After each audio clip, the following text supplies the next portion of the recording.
entendu les Camerounais dire qu'ils ne se laisseront pas faire. J'ai entendu les Camerounais dire qu'ils ne se laisseront pas faire parce qu'ils identifieront les maisons de chaque homme en tenue. Ils connaîtront femmes et enfants, mari et enfants. Je l'ai entendu, ça fait pour au moins 2 ou 3 mois aujourd'hui qu'ils ont entendu le dire. Qu'ils vont faire le travail d'identifier maison de chaque homme en tenue. Et vous devez comprendre que le combat d'un peuple doit se mener avec son armée. On n'a pas demandé qu'il puisse avoir un coup d'État. Laissez le peuple organiser et encadrer le peuple justement vers une élection crédible. On ne vous a pas demandé de prendre le pouvoir pour une transition. On n'en veut pas. Que les textes du Cameroun soient respectés, que la loi soit respectée et qu'on arrive exactement où on va arriver. Mes chers amis, je voudrais finir en vous laissant bien sûr le soin de décider ce qui est bien pour le professeur Maurice Kamto et surtout de trouver le moyen de huer le régime de Yaoundé et lui rappeler que les squads policiers, ces mêmes policiers sont des mendiants qui n'ont pas de tenue, qui n'ont pas de randiesse et qui vont se les faire dans le noir. Je l'ai dit et ils savent que ce que je dis est vrai. D'ailleurs, quand je l'ai dit à l'époque, j'étais à Equinox, ça m'a valu ce que ça m'a valu parce que j'ai rappelé qu'après un 20 mai,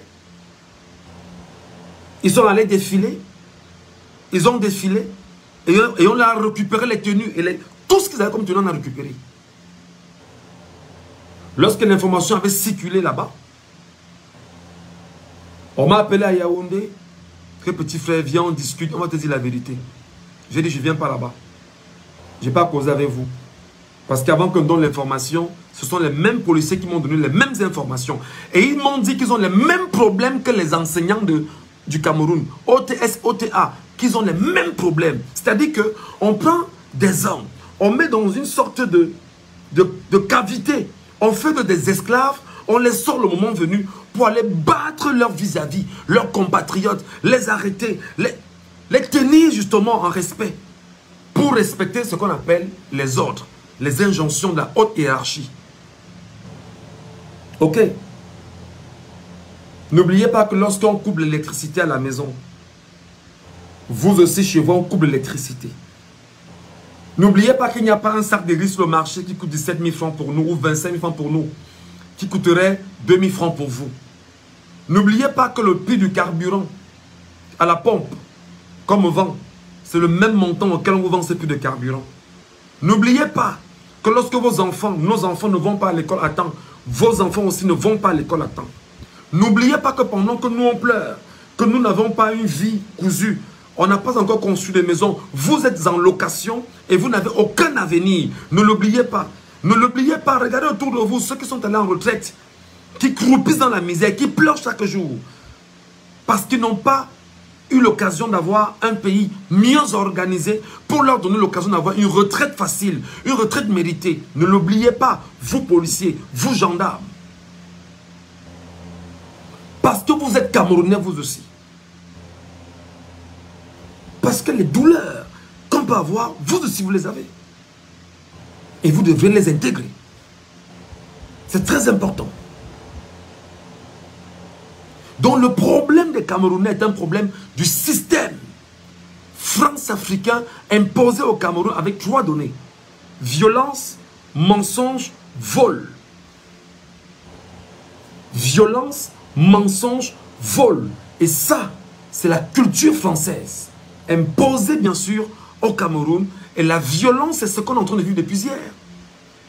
Même si on dit que les policiers et gendarmes sont courtois avec les Camerounais depuis hier, ces mêmes policiers, ces mêmes gendarmes sont d'une violence parce que, effectivement, ils ont concouru à empêcher les militants d'un parti politique d'avoir accès à leur siège au nom des ordres de la haute hiérarchie.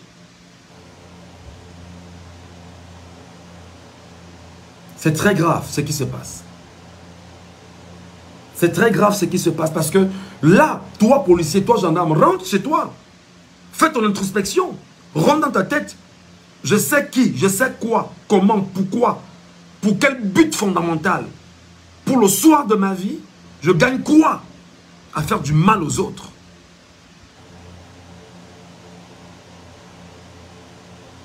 Versez là. Ils sont là versés.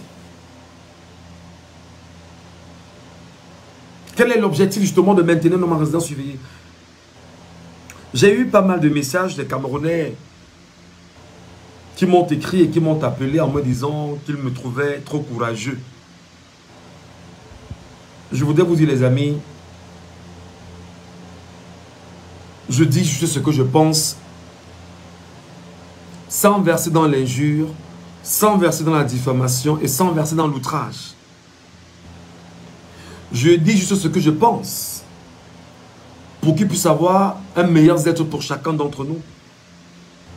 Je dis juste ce que je pense, qui me semble être cohérent et objectif pour les Camerounais. Je sais que beaucoup n'aiment pas la vérité, mais dommage. Des gens comme nous, vous n'allez pas nous empêcher de dire ce qu'on pense. Vous pouvez nous insulter que oui, restez derrière vos claviers et dites ce que vous avez à dire.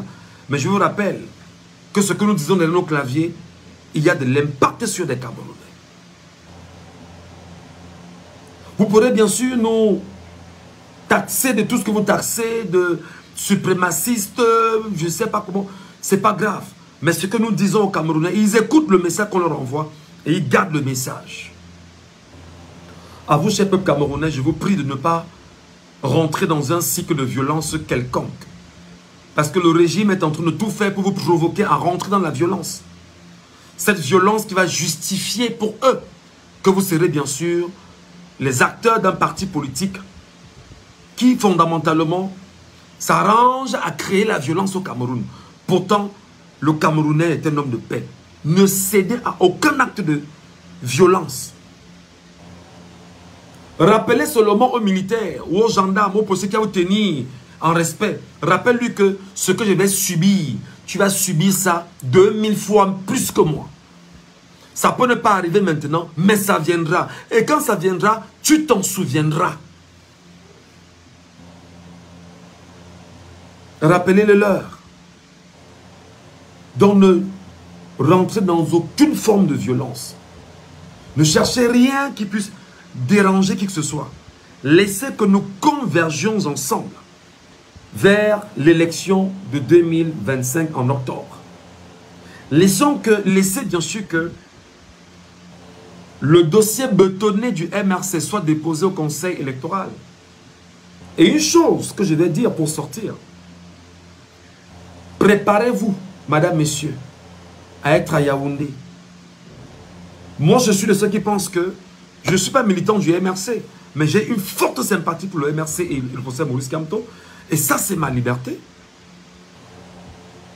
Je pense que tous les militants du MRC, lorsque le corps électoral sera convoqué, et que Maurice Kamto va dire, nous, on va déposer notre dossier demain, le peuple camerounais devrait se lever parce que c'est une autre démonstration de force qu'on doit leur faire à Yaoundé, cette fois-là et non plus à Douala.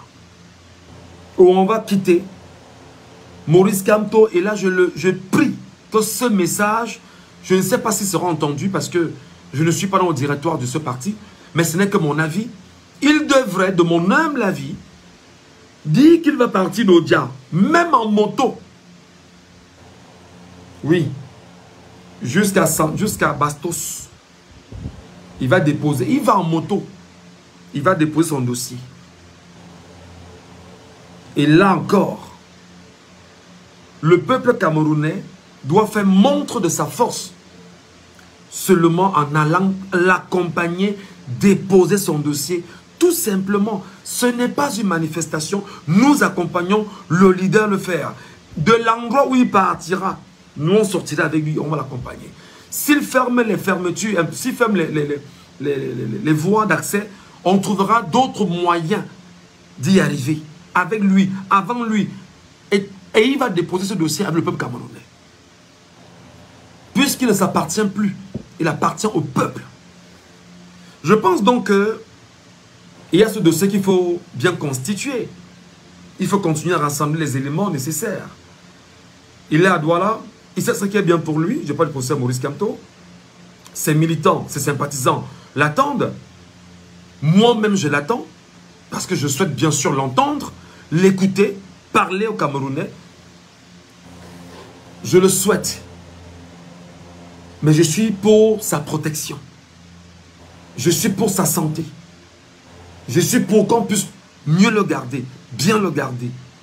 Et ne pas le laisser à la merci du diable qui est à sa porte. Voilà ce que je tenais à vous dire, les amis. On va rester encore assez vigilant, on va attendre la suite.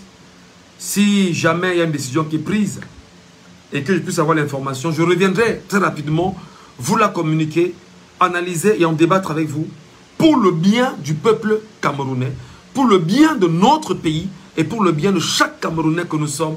Parce que ça fait 43 ans que nous souffrons de façon atroce et nous ne sommes plus prêts à vivre ce qu'on a vécu en 43 ans. Bien que ceux qui sont autour du chef de l'État veulent encore se servir de lui pour prendre encore 7 ans. Ngongo, tu as suffisamment travaillé en 7 ans, non? Tu as eu la délégation de signature. Laisse M. Biya aller se reposer. Permets à monsieur, dis à M. Biya de faire de toi le candidat du RDPC. M. Mvondo Ayolo, demandez bien sûr au chef de l'État de se reposer. M. Mvondo Ayolo peut être le candidat du RDPC. M. Oswald Baboke peut être le candidat du RDPC.